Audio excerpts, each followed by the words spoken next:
오늘의 주요 뉴스입니다. 카드사들이 수익성 악화 탓에 혜택이 많은 알짜 카드를 줄이고 있습니다.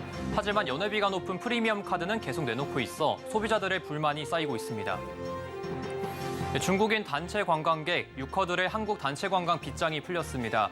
국내 여행 면세업계는 각종 프로모션과 패키지를 준비하며 손님 맞이에 한창인 모습입니다.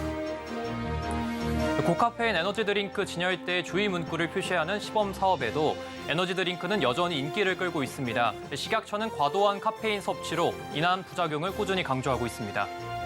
삼성전자가 오늘 갤럭시 Z5, 워치 6, 탭 S9 시리즈를 전 세계 50여 개국에서 공식 출시했습니다. 삼성전자는 다음 달까지 글로벌 출시를 마친다는 계획입니다.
여러분 안녕하십니까? 센 경제라이브 시작합니다. 카드사들이 수익성 악화를 이유로 혜택이 많은 알짜 카드를 계속 줄이고 있는데요. 하지만 연회비가 높은 프리미엄 카드는 속속 나오는 모습에 소비자들의 불만이 크게 쌓이고 있습니다. 자세한 내용 김수빈 기자의 보도입니다. 카드사들이 고객 혜택을 줄이자 소비자 민원이 급증한 것으로 나타났습니다. 여신금융협회 공시에 따르면 신한, 삼성 등 국내 7개 전업카드사의 2분기 민원은 2,368건으로 직전분기 대비 51.6% 증가했습니다. 회원 10만 명단 민원 환산 건수는 신한카드가 6.22건으로 가장 많았습니다. 5,000원 이상 결제하면 1,000원 미만 잔도는 포인트로 적립돼 인기를 끌었던 더모아 카드 때문인데 5,999원씩 결제해 적립금을 최대화하는 결제 패턴을 보이자 카드 혜택을 조정하겠다는 방침을 내놨기 때문입니다. 하지만 혜택을 줄이고 있는 건 대부분 카드사들도 마찬가지입니다. 올 상반기 주요 카드사들의 순이익은 지난해 상반기보다 22% 감소하는 등 어려운 상황이 계속되고 있는 영향입니다. 지난 상반기에 단종한 카드는 159개로 지난해 단종 카드 수를 이미 넘어섰습니다. 여기에는 롯데, 현대, 국민카드 등 혜자카드로 불리던 인기카드가 대거 담겼습니다. 그러면서 오히려 연회비가 높은 프리미엄 카드들이 계속 출시되자 소비자들의 시선이 불편해지고 있는 겁니다. 신용카드 플랫폼 카드고릴라가 집계한 올 상반기 출시된 주요 신용카드 59종의 연회비 평균은 83,453원인 것으로 나타났습니다. 지난해와 비교해 119% 증가했습니다. 실제 연회비로 벌어들인 수익도 늘었습니다. 올해 1분기 7개 카드사의 연회비 수익은 3,148억 원으로 전년 동기 대비 6.5% 늘었습니다. 올 하반기에도 어두운 전망이 계속되는 만큼 프리미엄 고객을 대상으로 한 경영 전략을 통해 재무적 지표를 개선하겠다는 의지가 담긴 것으로 보입니다. 차별화 전략을 통해 가지고 기업들이 이제 좀 성장 모멘텀을 계속 이어가겠다라는 그런 것으로 좀 해석이 됩니다. 카드사 입장에서는 이제 일반 소비자들을 외면할 수 있다라는 그런 얘기를 들을 수 있죠. 선택의 폭이 줄게 되는 그런 문제가 있다고 생각합니다. 알짜 카드를 향한 소비자들의 아쉬움은 커지는 가운데 프리미엄 시장을 노리는 카드사들의 전략은 당분간 계속될 것으로 보입니다. 서울경제TV 김수빈입니다. 중국인 단체 관광객 6커의 한국 단체 관광이 허용됐습니다.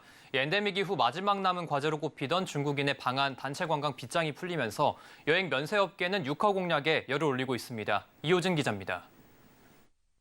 중국이 자국민의 방한 단체 관광 제한을 전면 해제하며 여행, 면세업계가 중국인 손님 맞이에 분주한 모습입니다. 신라면세점은 중국의 단체 관광 허용은 한중간 관광이 정상화되는 중요한 분기점이 될 것으로 기대하고 있다며 서울점, 제주점의 경우 통역 전담 인력, 쇼핑 편의시설 및 인프라를 점검하고 택시 이용 시 교통비 지원, 중국인 전용 프로모션 등의 세일 행사를 준비할 계획이라고 밝혔습니다. 또한 인천공항점, 김포공항점에선 중국인 선호도가 높은 상품 위주의 프로모션을 진행하고 인터넷 면세점은 중국인 사용 습관에 맞춰 온라인몰 개편을 준비 중이라고 설명했습니다.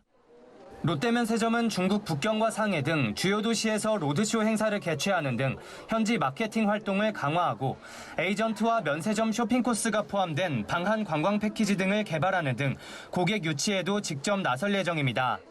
이와 함께 8월 중순부터 첫 구매 고객 대상 프로모션을 롯데 인터넷 면세점 중국어 사이트를 통해 진행하고 알리페이, 유니온페이 등 페이먼트 시스템과 연계한 할인 및 프로모션 또한 준비하고 있다고 덧붙였습니다. 여행업계 역시 들뜬 모습입니다. 단체 관광 허용으로 중국인 여행객을 모집할 수 있게 될 뿐 아니라 한중 항공 노선이 확대된다면 한국인들의 중국 여행 역시 활성화될 가능성이 높기 때문입니다. 한국인이 중국 여행 비자를 발급받는 절차가 간소화된다는 점도 여행업계 입장에선 긍정적입니다. 주한 중국 대사관은 어제 지난 2021년부터 시행했던 방중 외국인에 대한 지문 등록 절차를 연말까지 일시 폐지한다고 공지했습니다. 방한 단체 관광 해제, 비자 발급 간소화로 방한 수요뿐만 아니라 한국인의 중국 여행 심리가 살아날 것 같아 여행업계의 기대감이 고조되고 있는 상황입니다. 한편 중국의 한국 단체 관광 허용은 2017년 3월 사드 보복 이후 약 6년 만으로 어제 중국 당국의 발표 이후 하루 만에 중국발 크루즈선 53척이 제주도 기항을 신청했습니다. 이에 제주항과 강정항에 따르면 내년 3월까지 8개월가량의 기항 신청이 마감됐습니다. 서울경제TV 이호진입니다. 중국인 단체 관광객의 귀환 소식에 중국 소비주가 들썩이고 있습니다. 기대감에 오른 주가가 실적으로 반영될지는 아직 미지수인데요. 우려와 기대 속 중국 소비주 전망 짚어봤습니다. 김혜영 기자입니다. 전일 기지개를 켠 화장품주가 오늘도 빨간불을 켰습니다. 전일 상한가를 기록한 한국 화장품과 코리아나는 오늘도 두 자릿수 강세를 나타냈습니다. 면세점주와 여행주는 상승폭을 줄이며 마감했지만 긍정적인 흐름을 이어갔습니다. 반면 카지노주는 혼조세를 나타냈습니다. 중국이 6년 만에 한국행 단체 관광 빗장을 풀며 매출 회복 기대감이 커지고 있는 겁니다. 중국은 지난 2017년 이후 주한미군 사드 배치에 대한 보복 조치로 여행사를 통한 한국 관광을 사실상 금지해왔습니다. 이 가운데 중국 소비주를 향한 증권가의 전망은 엇갈립니다.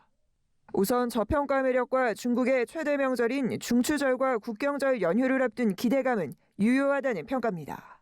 사드 사태 직전 2016년 한국 방문 중국인은 806만 명에 달합니다. 메리츠증권은 이번 단체 관광 허용에 따라 월 평균 20만 명의 중국인 관광객 유입을 전망하고 있습니다. 증권가는 중국인 매출 비중이 가장 큰 카지노주에 주목하고 있습니다. 파라다이스와 GKL은 2분기 흑자 전환에 성공했고 롯데 관광개발은 하반기 흑자 전환 전망이 나옵니다. 나승도 SK증권연구원은 중국인의 한국행 단체 관광이 허용되면 하반기 카지노 실적은 기대해볼 만하다며 이달부터 국제항공 노선이 추가 확대된 만큼 연말로 갈수록 실적 개선은 더욱 빨라질 것이라고 분석했습니다. 반면 과도한 기대는 금물이라는 평가도 나옵니다. 중국인들의 자국 브랜드와 국내 여행 선호도가 높아지고 있다는 점을 고려해야 한다는 겁니다. 또한 오랜 엔화 약세까지 더해져 일부 해외여행 수요가 일본에 쏠릴 가능성도 배제할 수 없다는 분석입니다. 서울경제TV 김혜영입니다. 4차 산업의 도래로 우리가 사는 환경이 급변하고 있습니다. 그만큼 새로운 위험이 나타날 가능성도 더 빨라졌다는 얘기인데요. 이런 위험 보장을 미리 준비하려는 수요에 발맞춰 최근 국내 보험사들도 관련 시장에 발빠르게 뛰어들고 있습니다. 김미연 기자입니다. 국내 보험사들이 최근 배상책임 보험 영역을 확장하고 있습니다. 배상책임 보험은 말 그대로 다른 사람의 몸이나 재산에 손해를 끼쳤을 때 보험사가 배상을 책임지는 것으로 영업장에서 발생하는 위험뿐 아니라 일상생활에서 일어날 수 있는 다양한 위험들을 보장합니다. 보험연구원에 따르면 배상책임 보험 시장은 지난 10년간 매년 11% 넘게 성장할 정도로 빠르게 커지고 있습니다. 킥보드 보편화 등 환경 변화에 따라 정부가 의무로 들어야 할 신규 배상 책임 보험을 지속해서 늘린 점이 배경으로 꼽힙니다.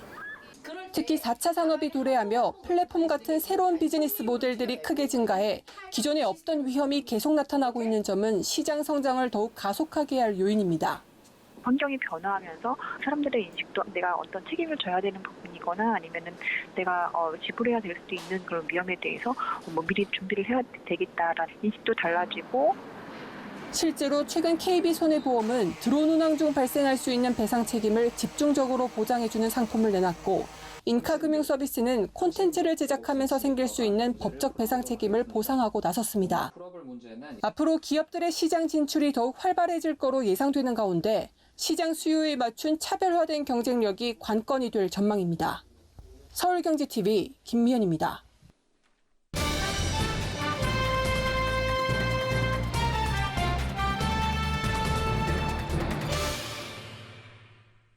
네, 지난 4월부터 카페인 함량이 높은 에너지 드링크 판매 진열대에 과다 섭취 주의 문구를 표기하는 시범 사업이 진행 중입니다.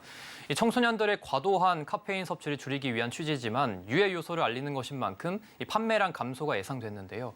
이 시범 사업이 시작된 이후에도 에너지 드링크 판매량은 두 자릿수 성장세가 이어진 것으로 나타났습니다. 이 관련 내용 서지은 기자와 나눠보겠습니다. 안녕하십니까? 네, 안녕하세요. 예, 이제 에너지 드링크라고 하면은 좀 생각나는 브랜드들이 있는데 고카페인 음료의 기준이 따로 있습니까? 네, 고카페인 음료는 100ml당 15mg 이상의 카페인이 함유돼 있을 경우 고카페인 음료로 분류합니다. 355ml 음료 기준 53mg 이상의 카페인을 초과하면 고카페인 음료로 분류됩니다. 카페인이 다량 함유된 에너지 음료는 LG생활건강의 몬스터, 롯데칠성음료의 하식스와 동서의 레드불 등이 대표적입니다. 몬스터 음료 시리즈는 총 카페인 함량이 100mg 에너지 음료 중 높은 편에 속합니다.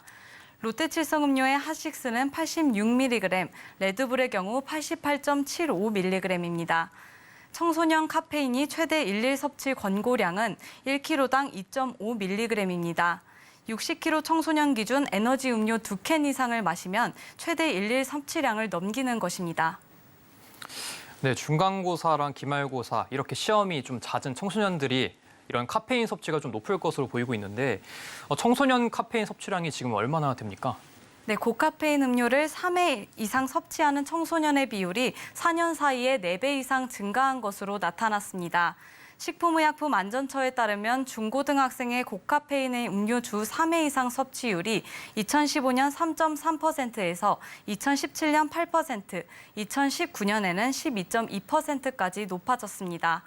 식약처 한 조사에서는 고카페인 음료를 섭취하는 청소년 중 30%가 하루 3병 이상 섭취한다고 밝혔습니다. 네, 이 청소년들의 과도한 카페인 섭취를 막기 위해서 좀 정부가 어떤 조치를 취하고 있는 것이 있습니까? 네, 식약처는 주요 편의점 음료 진열대에 카페인 과다 섭취 주의 문구를 표시하는 시범 사업을 진행하고 있습니다. 식약처는 2021년부터 서울, 경기 지역 중고등학교 주변 편의점을 중심으로 시범 사업을 진행했습니다. 지난 4월부터 시범 사업 시행 편의점 수를 695개로 확대했습니다. 시범 사업 기간도 늘어났습니다.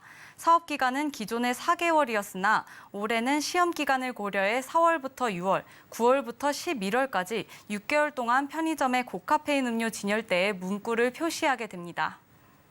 네, 앞서 말씀드린 것처럼 이런 식약처가 고카페인 주의 문구를 좀 시범 사업을 통해서 확대를 했는데 에너지 드링크 이런 음료에 매출에 영향이 좀 있습니까, 지금? 네, 전체 매출에는 큰 영향이 없는 것으로 파악됐습니다. 네. 편의점 3사의 에너지 음료 매출은 오히려 소폭 증가했습니다. GS25의 경우 주의 문구 표시를 시작한 4월 오히려 에너지 음료 매출이 전월 대비 36.6% 늘었습니다. CO와 세븐일레븐의 에너지 음료 매출은 각각 18%, 15% 늘어났습니다. 학교 앞도 예외는 아닙니다. 이마트24의 경우 학교 근처 편의점의 에너지 음료 4월 매출이 전월 대비 24% 증가했다고 밝혔습니다. 통상 4월에서 6월이 중고등학생뿐 아니라 대학생 시험 기간과도 겹쳐 있고 여름에 열량 소모가 많아 에너지 음료 매출이 증가한다고 업계는 설명했습니다. 네, 이런 식약처가 이렇게 시범 사업을 확대했는데도 좀 효과가 미미했던 이유가 좀 있을까요? 네, 이미 에너지 음료에 고카페인 주의 문구를 표시하고 있어 편의점 냉장고에 같은 문구를 표기하는 것이 의미가 없다는 분석이 나옵니다. 한 에너지 음료 업계 관계자는 카페인 함량이 커피 한 잔에 들어가는 카페인 양과 동일하다며 에너지 음료에는 고카페인에 대한 주의 문구도 기재돼 있어 소비자들이 이미 인지하고 있을 것이라고 설명했습니다. 현재 식약처는 1ml당 0.15mg 이상의 카페인을 함유한 액체에 카페인 주의 문구를 표시하도록 하고 있습니다. 또 카페인은 커피와 초콜릿, 아이스크림 등에도 함유돼 있어 에너지 음료뿐 아니라 다른 카페인 함유 식품도 같이 섭취를 줄여야 효과를 볼 수 있습니다. 스타벅스 아이스 아메리카노 한 잔의 카페인 함량은 톨 사이즈 기준 150mg으로 에너지 음료보다 높은 수치입니다. 초콜릿과 아이스크림에는 100g당 각각 평균 3mg, 1.8mg의 카페인을 함유하고 있습니다. 식약처는 과도한 카페인 섭취는 신경과민과 속쓰림 등 부작용을 동반할 수 있어 주의가 필요하다고 강조했습니다. 네, 지금까지 서지은 기자와 이야기 나눠봤습니다. 고맙습니다. 고맙습니다.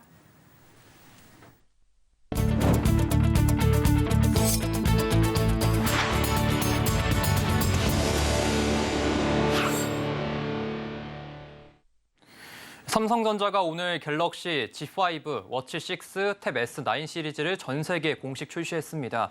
한국을 포함해 미국, 영국, 프랑스 등 50여 개국에서 신제품을 출시했으며 다음 달까지 글로벌 출시를 완료한다는 계획입니다. 공식 출시 전 진행된 갤럭시 Z Flip 5와 갤럭시 Z Fold 5 사전 판매의 경우 한국을 포함한 유럽과 중남미, 동남아 등 글로벌 주요 국가에서 전작을 넘어서며 이 기록적인 판매량을 달성했습니다. 특히 국내에서는 일주일간 사전 판매 102만 대를 기록하며 폴 더블 스마트폰 역대 최고 기록을 달성했습니다. 노태문 삼성전자 사장은 차세대 제품을 통해 고객의 라이프 스타일에 맞는 새롭고 매력적인 경험을 전달하기 위해 노력했으며 공감을 얻어 기쁘게 생각한다고 말했습니다. 월 한 차례 고배를 마셨던 에코프로가 모건 스탠리 캐피털 인터내셔널 한국 지수 편입에 성공했습니다. 이 글로벌 주가지수 산출업체인 MSCI는 8월 정기 리뷰를 통해 에코프로와 한미반도체, 한화오션, JYP 엔터 등 4개 종목을 한국 지수에 새로 편입한다고 발표했습니다. 반면 CJ와 이마트 2개 종목은 MSCI 한국 지수에서 빠지게 됐습니다. 한편 지수 편입 가능성이 제기됐던 금양은 주가 단기급 등 영향으로 편입에 실패했습니다.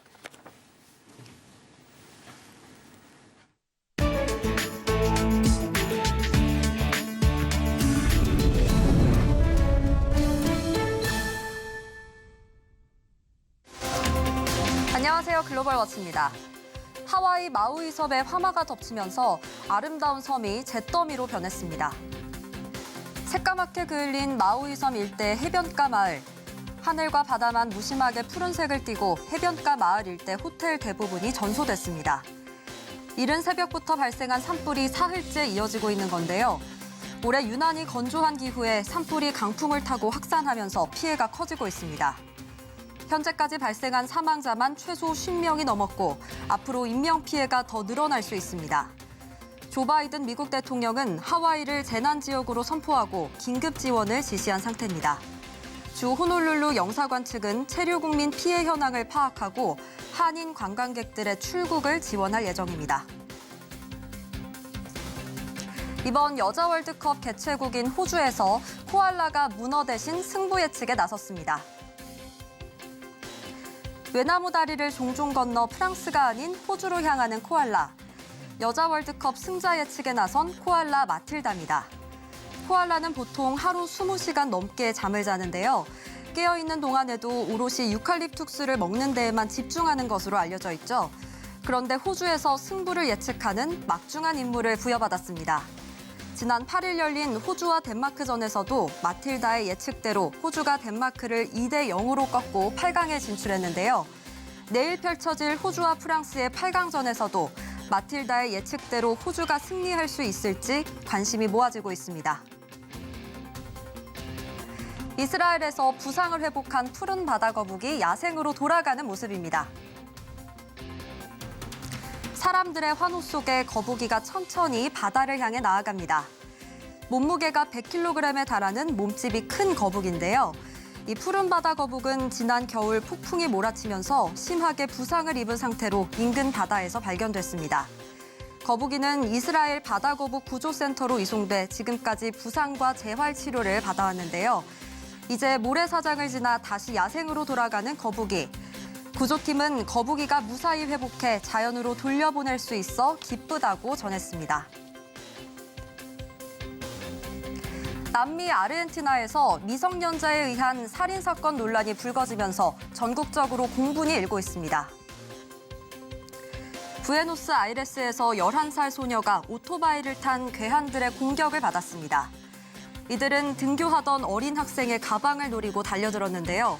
이 과정에서 여학생은 아스팔트 바닥에 머리를 찧었고 병원으로 옮겨졌으나 숨졌습니다. 검거된 용의자의 나이가 만 14세로 밝혀졌는데 아르헨티나에서 14세는 형사상 미성년자여서 형법의 적용을 받지 않습니다. 경찰은 괴한들 중 주범은 청소년이 아니라 성인이라고 공식 발표했는데요. 아르헨티나에서는 관련자에 대한 강력한 처벌을 요구하는 거리 시위가 이어지고 있습니다. 이상 글로벌 워치였습니다.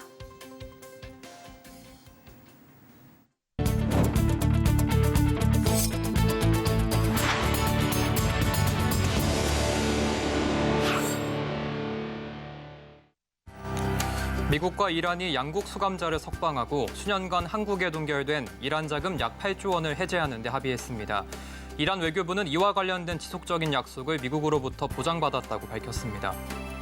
현대 오일뱅크 법인과 임직원 7명이 폐수 처리장 신설 비용 절감을 위해 약 270톤의 공장 폐수를 배출한 혐의로 오늘 불구속 기소됐습니다. 이한준 한국토지주택공사 사장이 상임이사 전원의 사직서를 받았다고 밝혔습니다. 최근 불거진 철근 누락 사태에 따른 인적 쇄신 의지입니다. 4대 금융그룹이 태풍 카눈 피해 이재민을 위한 특별 금융 지원에 나섰습니다. 긴급 자금 지원, 특별 대출, 만기 연장, 금리 우대 등의 방안이 포함됐습니다.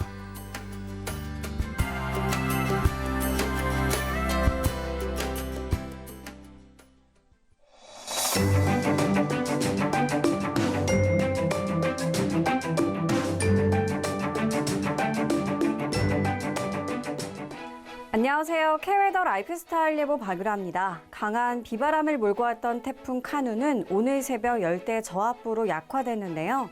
중부지방은 아직 그 영향권에 들면서 현재 수도권과 영서 중북부로 비가 오고 있습니다. 차츰 그치겠지만 경기 북부는 내일 새벽까지 이어지겠고 그 밖에 일부 중부지방은 한때 빗방울이 떨어지는 곳이 있겠습니다. 한편 내일 남부 내륙은 대기 불안정으로 인해 오후 한때 소나기가 내릴 수 있겠습니다. 이번 주말 다시 기온이 오르면서 낮더위가 나타나겠는데요. 서울의 낮 기온 29도에서 32도의 기온 분포가 예상되고 높은 습도가 체감 더위를 더 끌어올리겠습니다. 다음은 자세한 지역별 내일 날씨입니다. 중부지방 낮 기온 서울이 29도, 대전은 31도로 다시 더워지겠습니다. 동해안도 낮 동안 속초와 강릉 29도로 후텁지근하겠습니다. 남부지방도 한낮 기온 광주 31도, 대구는 32도로 푹푹 찌겠습니다. 서해상으로 비가 오다 그치겠고요. 물결은 동해상으로 최고 2.5m까지 약간 높게 일겠습니다. 다음 주는 구름 많거나 흐리겠고요. 낮 동안 무덥겠습니다. 날씨였습니다. 이상으로 센 경제라이브 마칩니다. 함께해 주신 여러분 고맙습니다.